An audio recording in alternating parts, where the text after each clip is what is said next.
Hello everyone and welcome to this week's video where today I'm going to be filming my 9-week pregnancy update. So as always, a bit of a disclaimer, as I'm only 9 weeks pregnant, I will be posting this once I am 12 weeks, and if you see me looking down, I have my notebook here for all the notes I've taken throughout this week. So I thought I'd start this week with a really positive update. I have had no sickness this week, which is so nice. I have struggled with it for like the last few weeks. And yeah, it's nice to know that now I'm getting closer to that 12 week that it might be starting to trail off and the sickness go. Fingers crossed, that is really positive and I won't be getting any more sickness throughout the pregnancy now. I did also receive a phone call back about the blood tests that I had last week. So they were just letting me know my blood group, which I did already know from my last pregnancy, but I'm actually rhesus negative.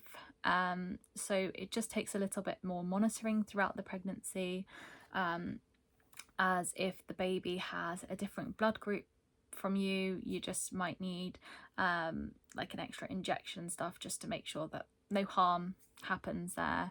But she did also explain the extra things that I need to look out for with being rhesus negative. So she did say that I just need to look out for any bleeding. Touch wood, I've not had that happen throughout this pregnancy. However, with my daughter, I did have this on a few different occasions. Also, I need to watch out for any kind of knocks to my stomach as well.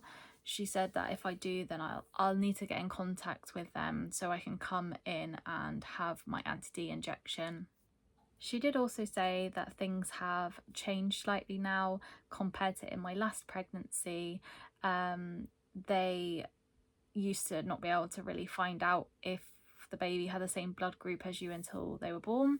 They actually do like a fetal DNA test now at 18 weeks. So once I'm 18 weeks pregnant, I will go in and have a blood test done, and that will determine what the baby's blood group is, to see kind of if there's any risks there and if I need anti-D injection or any other care.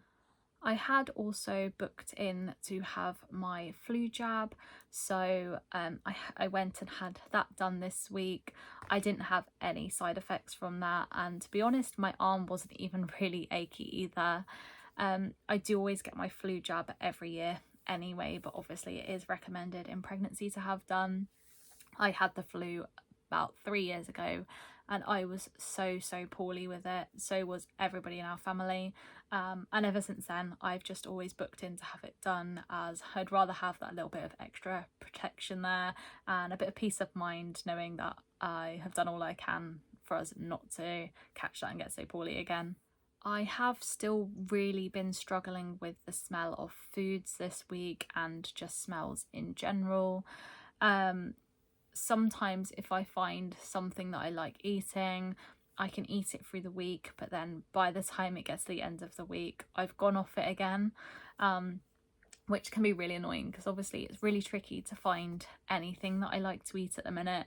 So once I find something, I think it'll be okay, and then yeah, by the time I next go food shopping, I need to think of new ideas and things to try. But unfortunately that's just the way it is at the moment, and I'm just grateful that I'm not being sick as well still. I have still been getting the general unwell feeling as well. As mentioned previously, it's still happening at the same times of day for me. This is particularly before lunchtime.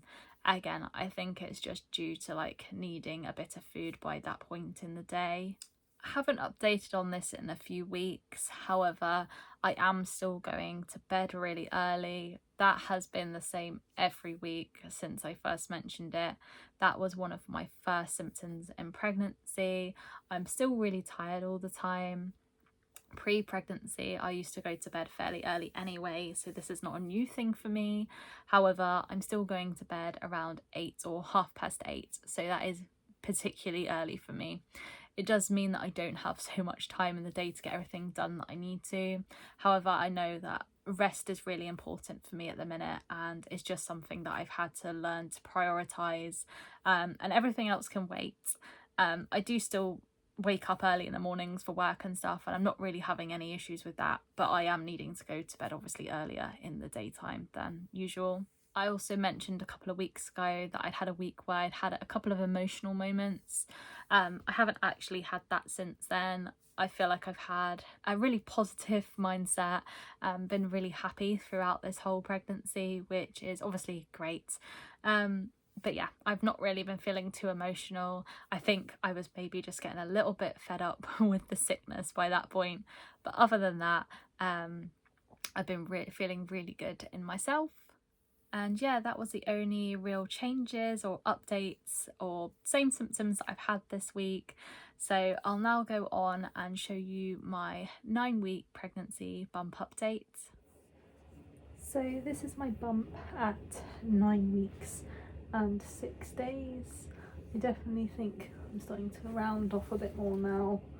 And yeah, I do feel like I'm starting to show, and people that know have also mentioned it as well. But yeah, that's 9 weeks and 6 days. So that's everything for my 9-week pregnancy update. Thank you so much for watching, and I'll see you again next week. Goodbye.